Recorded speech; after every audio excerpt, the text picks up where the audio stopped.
L'émission Enjeux de société est une production de TCRP, la télévision du Rocher-Percé. Il y a de ça 10 ans, il n'y avait pas autant de maraîchage. Et c'est le niveau 3 où on juge que quelqu'un est en mesure de bien évoluer dans le milieu, dans la société qui est la nôtre. Mais si on faisait un bilan des 15 dernières années de l'argent que Facebook et Google ont amassé sur le dos, entre guillemets, des publications. Ce recul d'il y a 20 ans, à peu près, c'était un village là, par année qui fermait en Gaspésie. Donc. On le sait, le Canada a pour objectif d'être carboneutre à l'horizon 2050. Donc nous, on va monter des projets avec les pêcheurs. De faire un compost maison de qualité, c'est très possible. Quand les finances personnelles sont bien gérées, que le magasinage en soi paraît au budget et est bien déterminé, c'est un outil qui peut être très, très utile. Voici un troisième épisode consacré aux éducations alternatives. Cette semaine, nous allons discuter d'apprentissage libre ou de unschooling. Le unschooling est une forme d'éducation qui permet aux enfants de poursuivre leur apprentissage en fonction de leurs intérêts et de leurs passions, plutôt que de suivre un programme scolaire plus rigide. Au cours de l'émission, nous discuterons des avantages et des défis du unschooling, ainsi que de la façon dont cette méthode d'éducation peut être mise en œuvre au Québec. Nous aborderons également les questions courantes liées au unschooling, telles que l'interaction sociale des enfants, la validation des acquis et la préparation à la scolarité. Dans l'ensemble, cette émission est une exploration du unschooling sous forme d'échange. Et pour cela, nous avons la joie d'accueillir Julie Nadeau, une maman et une défenseuse passionnée de unschooling, qui a ouvert un blog et un groupe sur les réseaux sociaux pour échanger sur ce thème. Julie Nadeau partage avec nous son expérience personnelle en tant que parent unschooler et nous donne des conseils pratiques pour ceux qui envisagent cette approche d'éducation pour leurs enfants. Là, t'es où sur la Terre en ce moment? Je suis à Grande-Rivière, en Gaspésie. Okay, c'est bon. Il y a quelques jours, j'étais au Mexique encore, là-bas, chez nous. Mais là... Oh, wow! Fait que t'as 2 maisons. Oui, on va dire que mon pied-à-terre principal, pour l'instant, il est au Mexique. Okay. Et l'autre, ça serait plus dans l'ouest, en Colombie-Britannique. Parce que ma conjointe vient de là, alors on a comme établi une base là-bas. Mais c'est sûr que j'ai passé beaucoup de temps au Québec et en Gaspésie avant ça, là. OK. C'est là plus que j'ai vécu mes expériences unschooling, école à la maison avec ma fille qui a 13 ans aujourd'hui, mais bientôt 14, mais qui a fait ça pendant 11-12 ans quand même. Oh wow! Ça m'intrigue toujours de savoir, tu sais, parce que la plupart des gens comme moi, on commence par faire l'école maison, puis éventuellement on découvre l'unschooling parce qu'on savait pas que ça existait, là. Là, toi, tu parles d'unschooling comme si vous avez embarqué directement là-dedans. Vous n'avez pas nécessairement fait de transition entre l'école maison et l'unschooling?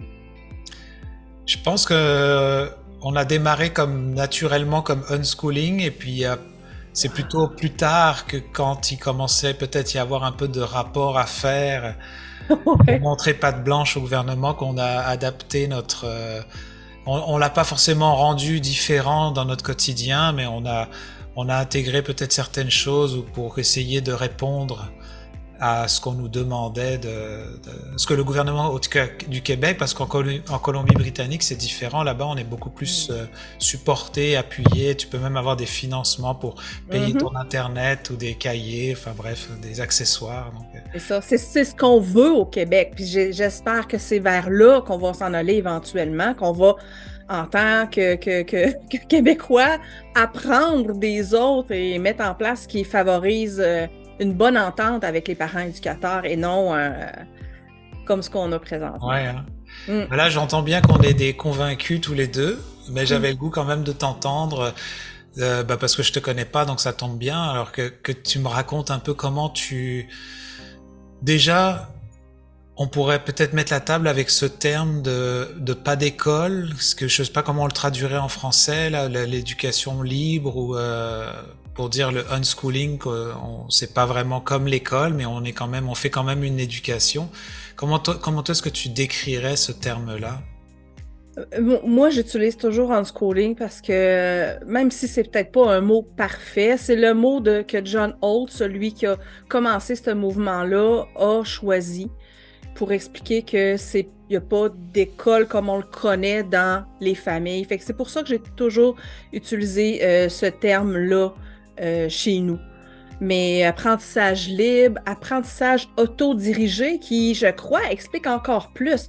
Autodirigé, ça montre à quel point les apprentissages se font à partir de ce que l'enfant, des intérêts de l'enfant, ce qui l'intéresse. La motivation est intérieure versus la motivation comme à l'école est plus extérieure, où est-ce qu'on motive l'enfant, on structure l'enfant. Fait que c'est ça aussi la grosse différence pour moi, comme je la vois là, entre le unschooling puis l'école traditionnelle comme on a tous connu. Là. Parce que, est-ce que toi, quand tu as commencé, parce que moi je me souviens que quand on a commencé, on est un peu formaté comme, si l'enfant n'est pas mis à l'école, il va rien apprendre. Ouais. Alors du coup, mais après, plus on s'intéresse à ce sujet, plus on réalise qu'en fait, non, on peut s'informer que l'enfant, c'est une éponge et il apprend de toute façon, peu importe où il est, de s'acquérir cette confiance-là. Est-ce que toi, tu as vécu un peu cette même situation en tes fait, débuts? Oui, c'est ça. Par rapport à apprendre, oui. Mais moi, avec mes enfants, j'étais déjà dans une parentalité non traditionnelle, on pourrait dire. Donc, on peut appeler ça bienveillance, empathique, conscience. J'étais déjà là-dedans avant de savoir que ça existait l'école maison et de retirer Benjamin de l'école maison. Fait que aucune idée c'était quoi le unschooling à ce moment-là. Là. Aucune idée. Fait il a été à l'école, à la maternelle, même si j'avais l'idée que peut-être on ferait l'école maison. J'avais, comme moi, mon expérience n'était pas géniale à l'école. Je voulais pas que mon expérience teinte celle de mon enfant. Je voulais que lui fasse sa propre expérience à l'école pour voir comment lui allait se débrouiller là-dedans, comment est-ce que ça allait se passer pour lui. Puis on l'a vu rapidement, il était éteint, il pleurait, il revenait à dîner à la maison, il pleurait, il ne voulait pas retourner. Puis on se doutait aussi qu'il y avait un déficit d'attention sans hyperactivité, mais on a comme laissé quand même faire son expérience pour voir qu'est-ce que ça ferait pour lui là. Puis en première année, les 2 premières semaines, déjà, il y avait plein de notes du professeur qui disaient qu'il n'était pas attentif, qu'il était toujours distrait. Fait que là, pour moi, ça l'a comme confirmé, ça m'a rassurée dans notre choix, notre décision de faire l'école à la maison. Puis je savais pas grand-chose là-dessus au départ, mais c'est pour ça qu'on a acheté des cahiers. Là, c'était la folie des cahiers, d'embarquer dans ce monde-là, puis de découvrir tout ça. Puis à un moment donné, ça pop, unschooling, c'est quoi ça? Puis la première réaction que j'ai avec ça, c'est comme « Oh mon Dieu, c'est-tu des parents comme négligents, cette affaire-là? » Vraiment, quelque chose de très, très négatif, là. Mais c'est que ça a quand même planté une graine. Puis à force de voir Benjamin, mon garçon, évoluer, puis pas aimer, lui, il est très... c'est une personnalité où est-ce que tu peux pas y faire quelque chose, tu peux pas y faire faire quelque chose qu'il veut pas. Fait que quand on fait des cahiers, je le vois qui s'éteint. Puis comme je suis déjà dans la parentalité bienveillante, je veux pas que mon enfant s'éteigne. Je veux qu'il continue à aimer apprendre, puis à voir les lumières dans ses yeux. Fait que c'est pour ça que là, j'ai fait de la recherche pour découvrir c'est quoi cette bébite-là de unschooling. Et là, oh mon Dieu! Pour moi, le unschooling, c'est comme quasiment la suite logique d'une parentalité empathique, où est-ce qu'on, à place de mettre des structures à une fleur pour qu'elle pousse comme on veut, puis, tu sais, comme un bonsaï, ben c'est de la nourrir, d'être là comme un support, mais de la laisser fleurir à son rythme, comme elle veut fleurir, là. Fait que ça a été un choc d'apprendre, de découvrir tout ce monde-là de unschooling, mais je trouvais que ça faisait vraiment beaucoup plus de sens par rapport à ce qu'on vivait déjà à la maison, puis ce qu'on voulait aussi pour nos enfants, parce que mes enfants ont appris à parler. J'ai pas fait de cours pour qu'ils apprennent à parler, ils ont appris à marcher. Ils voulaient apprendre à marcher, ils voulaient apprendre à lire. Éventuellement, ils ont voulu apprendre à écrire. Mon plus jeune garçon, à 9 ans, il est venu me voir et il dit, ben là, je vais apprendre à lire. Fait que je voulais qu'il conserve ça, cette passion-là d'apprendre à lire. Et là, maintenant, ils ont 24 ans et 21 ans, 22, pardon, puis ils aiment encore apprendre. Ça, là, c'est jamais mort. Ça fait partie de leur quotidien de naturellement d'apprendre. En fait, si je comprends bien, c'est comme dire qu'au fait, au lieu de donner l'instruction concrète, on donne un outil qui leur permet à tout moment de leur vie quand ils sont prêts, dans le fond, de se lancer dans un apprentissage. Parce que c'est vrai qu'en tout moment, on peut acquérir des apprentissages dans notre vie pour s'adapter. Ouais, oui, ça n'arrête jamais. Ça me fait penser à le genre de proverbe de ne pas donner au pêcheur des poissons, mais plutôt lui montrer à pêcher. Montre-lui comment pêcher, il va le savoir. Puis, fait que c'est un peu ça. C'est dans le fond, il y a le désir d'apprendre à pêcher, puis il y a le désir d'apprendre qu'on cultive. Le monde me demande souvent de quoi ça a l'air concrètement. Puis je pense que ça, c'est la question parce que les gens peuvent à tort croire, ben les parents font rien. Ce qui serait du on-parenting. Quand tu laisses aller ton enfant, tu t'intéresses pas à ce qu'il fait, c'est du on-parenting. Mais je dirais que le unschooling, pour moi, j'étais encore plus investie avec mes enfants.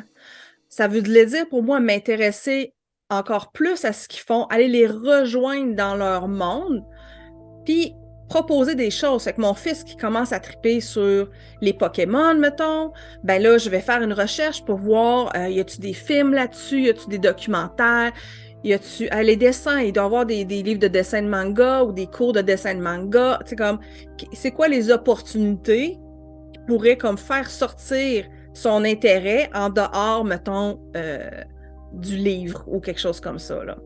Fait que pour moi, c'est ça, l'unschooling, puis le français, l'anglais, les mathématiques, c'est des outils pareils comme nous, quand on cuisine, on a des louches, on a des chaudrons. C'est des outils qui font en sorte que, ben, quand tu veux manger, tu n'as pas le choix de t'en servir. Mais quand tu veux apprendre sur un sujet, automatiquement, tu n'as comme pas le choix de t'en servir. Tu vas vouloir apprendre. Parce que, Colin, que tu veux le savoir, qu'est-ce qu'il dit la personne en anglais qui pourrait régler ton bug que tu as dans ton ordi. Fait que c'est ça. Fait que c'est comme ça que je le vois dans le quotidien, où est-ce que c'est pas des parents qui sont absents, mais c'est des parents qui sont encore plus impliqués dans la vie de leur enfant, dans les intérêts de leur enfant, d'une façon un peu égalitaire, et non comme, je suis pas comme le maître suprême, là, pas du tout, là.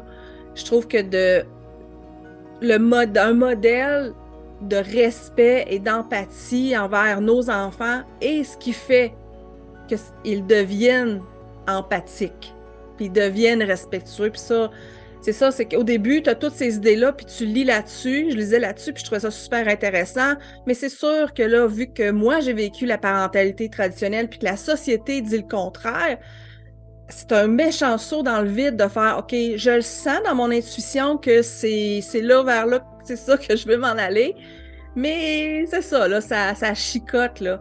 Mais là, avec mes enfants qui sont rendus de jeunes adultes, j'en ai un qui est en train de faire un stage, qui a fini ses études, l'autre qui travaille déjà dans le milieu du travail. Je suis capable de constater que finalement, pour mes deux enfants, c'est ce que je vois, là. Beaucoup de respect, d'empathie, toutes des choses qui étaient importantes pour moi, puis que je pense qui sont importantes aussi dans notre société, là.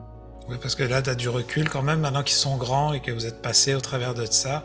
Quand tu vivais cette période, que ce soit au début, au milieu, vers la fin, est-ce que tu sentais autour de toi de la réticence? Parce que tu parlais que la société, c'est le contraire qui nous est un peu comme passé comme message. On parlait un peu tout à l'heure que le gouvernement, en tout cas actuellement au Québec, il y a beaucoup de parents qui ne se sentent pas forcément comme très compris ou supportés comme ils voudraient être supportés.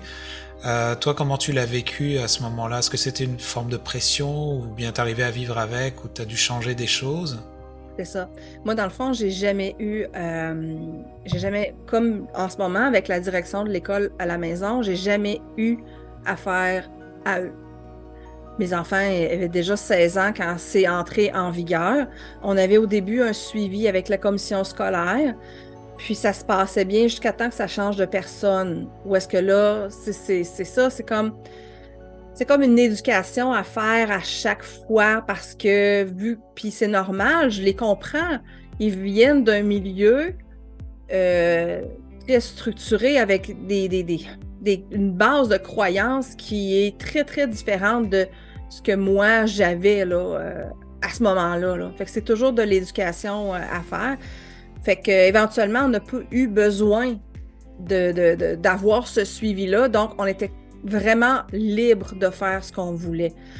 Ceci étant dit, je comprends qu'il y ait une instance qui est là pour les parents éducateurs. Je suis totalement pour. Parce que c'est sûr que oui, il peut y avoir des exceptions à quelque part puis que ça se passe pas bien. Mais c'est des exceptions. Je suis pas pour... On va bâtir un système qui va tellement contrôler les enfants pour être sûr que ces exceptions-là arrivent jamais. On peut pas faire passer... C'est pas un one size fits all. Puis là, en ce moment, c'est ça. Je sens pas, de toute façon, parce que j'accompagne un groupe de parents qui ont à rendre des comptes, tout ça.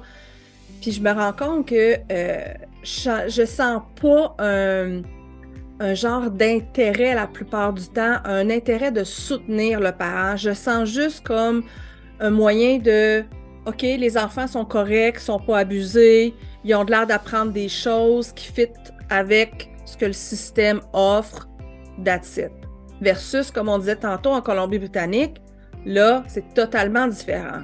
Il n'y a pas de méfiance envers le parent. Il y a de la confiance. Puis je suis sûre qu'il arrive des cas où ça tourne pas bien, mais ils ont du soutien. Puis je pense qu'en offrant un soutien, comme il y a en Colombie-Britannique ou ailleurs, au Canada, il y en a d'autres qui ont ça, là, à ce moment-là, tu peux faire quand même un suivi. Tu sais, comme Self-Design en Colombie-Britannique, tu as un suivi avec quelqu'un qui t'aide, que tu sois en unschooling ou pas. Puis, eux autres, c'est sûr que, tu sais, s'ils voient quelque chose puis qu'il y aurait potentiellement un potentiel d'abus, bien, ils sont chargés probablement de le reporter.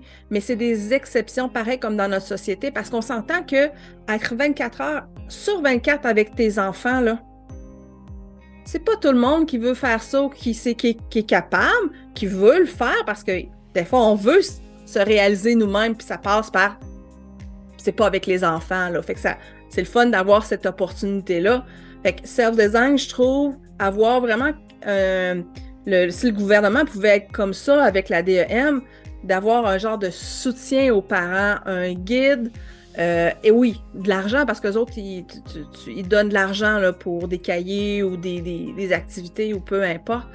Fait que ça, c'est quelque chose que j'espère qu'il va se faire parce que dans l'histoire, c'est ce qu'on a vu aussi, c'est que au début, quand le gouvernement découvre l'école maison, ils ont tendance à restreindre, puis éventuellement, ils lâchent, là. Fait que j'espère que c'est ça qui va se passer dans les prochaines années ici au Québec. Mais pour l'instant, je sens pas qu'il y a nécessairement tant de positifs là, pour les parents. Là. Il y en a un peu, mais pas tant que ça. Là. Je sens que c'est plus comme une instance qui veut te contrôler, te structurer. Là. Puis quand on parle de soutien, ben, toi, tu appartiens à un groupe justement sur Facebook. C'est comme ça que je t'ai connu, dans le fond, avec le Unschooling Québec. Vous êtes combien de membres? Parce que nous, je nous sens comme un peu des travailleurs dans l'ombre parce qu'on n'est pas une catégorie de personnes qui est médiatisée ou valorisée beaucoup. Alors, il faut qu'on se rassemble pour essayer de s'entraider, se trouver des fois des sources de motivation ou des comparatifs. Comment ça va chez vous? Parle-nous un petit peu de cet outil-là que toi, tu as mis en place et pourquoi tu as voulu démarrer ça. Ça, je viens de regarder, on a 2107 membres. Puis j'ai commencé ça parce que moi, dans mon groupe de soutien à Québec, on n'était vraiment pas beaucoup qui faisaient du unschooling. Puis j'avais besoin de me retrouver avec des gens qui font du unschooling parce que je me doutais que ceux qui font du unschooling sont aussi dans la parentalité empathique, parentalité consciente. Puis j'avais le goût de ça. Fait que j'ai parti ce groupe-là en me disant... Bon, peut-être qu'on va être genre 50 personnes. Puis là, on est plus de 2000 personnes qui sont là, qui font pas toutes du unschooling, mais qui sont toutes attirées vers cette façon de faire-là, parce que c'est un processus, il faut vraiment beaucoup se déscolariser avant d'être capable de vivre plus en paix avec ça au quotidien. Parce que sinon, tout ce qu'on a appris quand on était jeune revient nous hanter, on est trigger, puis on a le goût comme de renlever les écrans, de les remettre à table avec des crayons, comme ça vient nous chercher parce que c'est ça qu'on a vécu, là. Fait que c'est ça. Fait que je trouve ça, je voulais offrir un espace aux parents où est-ce qu'ils n'allaient pas se sentir jugés dans leur processus de déscolarisation et de déconditionnement.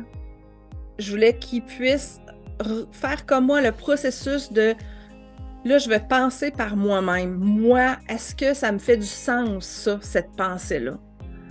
Est-ce que c'est quelque chose qui est favorable pour ma relation avec mes enfants de penser comme ça? Comme les écrans et les jeux vidéo, ça a été un de mes plus gros morceaux, ça, là. Donc, d'arriver au point où est-ce que là, je suis à l'aise de les voir puis de les laisser utiliser les écrans, ça a été du travail, là. Ça a été d'arrêter de vouloir imposer ma peur irrationnelle d'un futur, tu sais, comme fictif qui serait dangereux pour eux, là. Fait que je voulais comme un endroit où est-ce qu'elle allait se sentir en sécurité, les parents, de pouvoir jaser de ces sujets-là, où est-ce qu'elle allait pouvoir être inspirée, parce on l'a tout vécu. Tu prends un livre, moi j'aime beaucoup Peter Gray. Peter Gray, pour moi, c'est mon préféré, là, parce que il montre à quel point jouer, tout simplement jouer, là, ce qui est vraiment mal vu dans notre société, souvent, le jeu libre, c'est tellement riche en apprentissage. Puis ça fait en sorte qu'on apprend dans la joie et dans le plaisir. Puis que c'est, entre guillemets, facile, mais tellement concret, tellement comme ça fit vraiment avec ce que les enfants apprennent aussi, là. Fait que c'est ça. Fait que je voulais comme un espace pour que les parents puissent se retrouver puis se sentir chez eux à travers ce processus-là de déscolarisation. Puis j'imagine que je le vois moi parce que je fais partie du groupe, mais que c'est quand même, il y a des échanges pour toutes sortes de formes de discussion, enfin de sujets de discussion plutôt. Est-ce que je voudrais peut-être revenir à une partie un petit peu plus concrète, admettons, pour ceux qui nous écoutent, qui entendent parler ou ont déjà entendu parler de ça, mais qui ont un intérêt ou qui s'éveillent à ce sujet-là.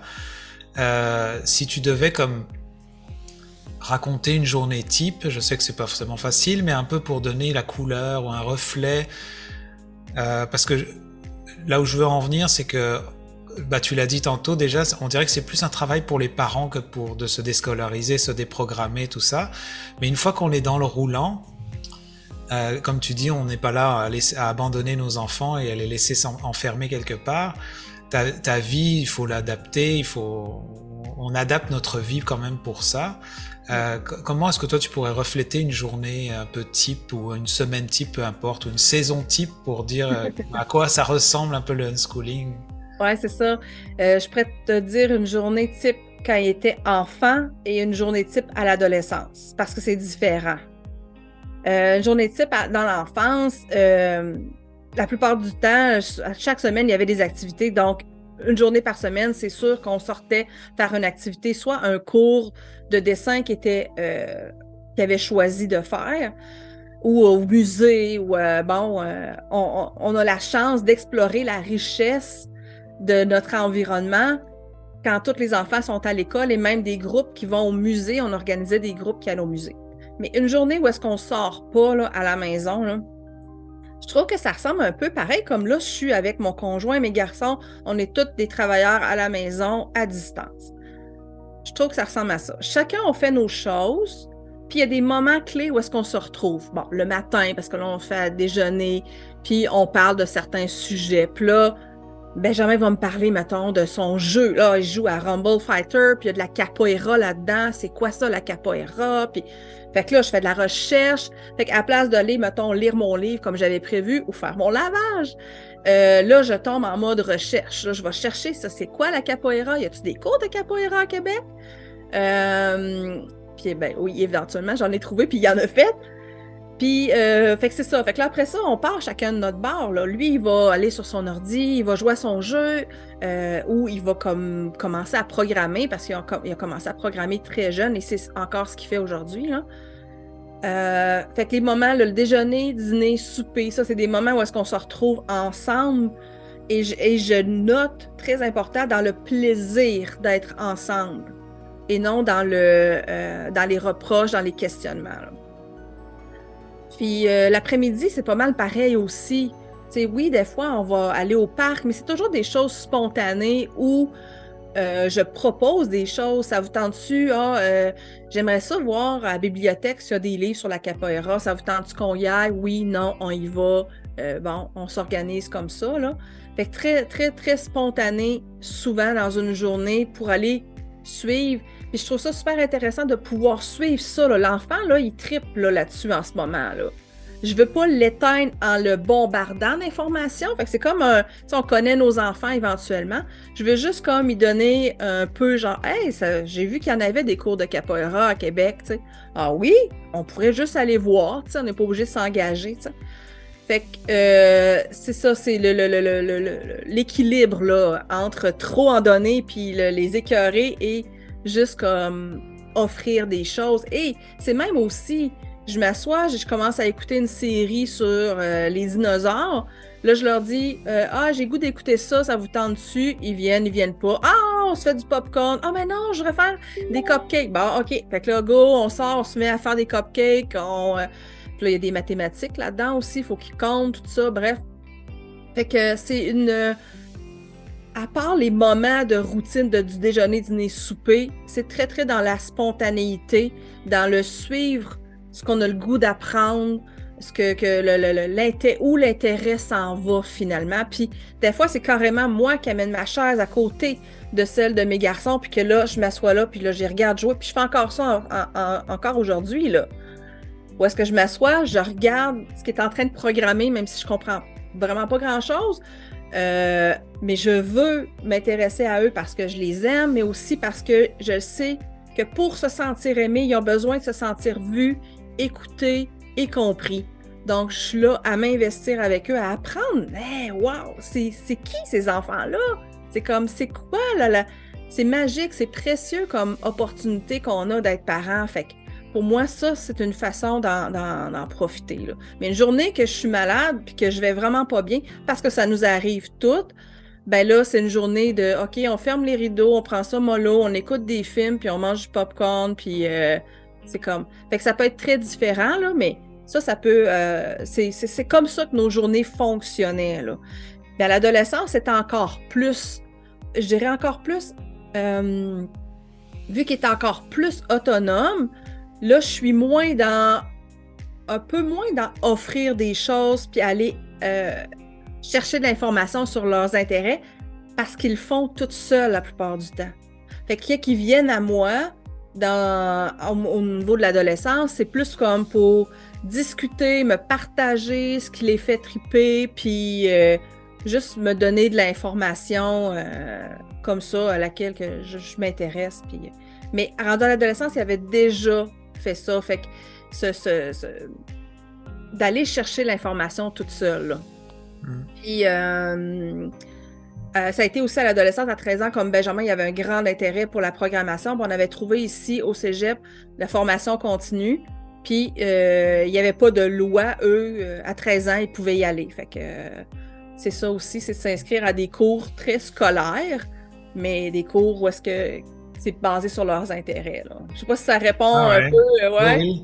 Ben, en fait, on peut dire que le unschooling, c'est pas comme des fois on pense que l'école, on commence l'école, puis après ça on arrête, on a le cégep, après ça l'université. Mais l'unschooling, en fait, c'est comme une façon de vivre toute notre vie, parce que tu disais, nous, en tant que parents, on est aussi intéressés, mais on continue, nous, dans la même lancée en tant qu'adultes. J'ai l'impression, en tout cas, c'est ça que ça me fait penser. Ouais. Ça ressemble à ça chez vous aussi, j'imagine, un peu beaucoup de spontanéité, puis... Oui, parce que c'est vrai que maintenant que les enfants sont plus grands, et puis ils sont pas tout le temps avec nous, mais quand ils sont avec nous, on est vraiment dans ce mode-là. Qu'est-ce qui vous tente? Vous voulez faire du cheval ou une activité quelconque, de la gym? Là, on s'est mis en famille à faire du taekwondo. Alors, on apprend un art martial. Donc, c'est le fun de le faire ensemble, en groupe, parce qu'il y a un intérêt, c'est sûr. Alors, si on peut donner la place à ça, puis comme tu dis aujourd'hui avec les métiers où on peut travailler de la maison ou faire ça, donc ça donne. Est-ce que toi, tu as dû adapter, changer un peu ta vie par rapport à ça pour pouvoir faire ça, ou tu étais déjà dans un roulant qui te permettait de le faire? J'étais déjà, en fait, aussitôt quand j'ai eu Benjamin, je savais que c'était ma mission d'être à la maison avec lui.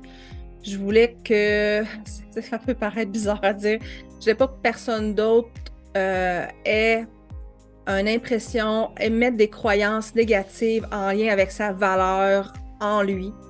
Je voulais que... Puis c'est difficile en tant que parent, quand tu es en train de te déconditionner de tout le bagage qu'on a acquis, de le faire, mais c'était important pour moi que ce soit moi qui étais avec lui à temps plein. Fait que j'étais à la maison, maman à la maison, moi j'étais sûre comme quand la maternelle va arriver, je vais retourner sur le marché du travail, là.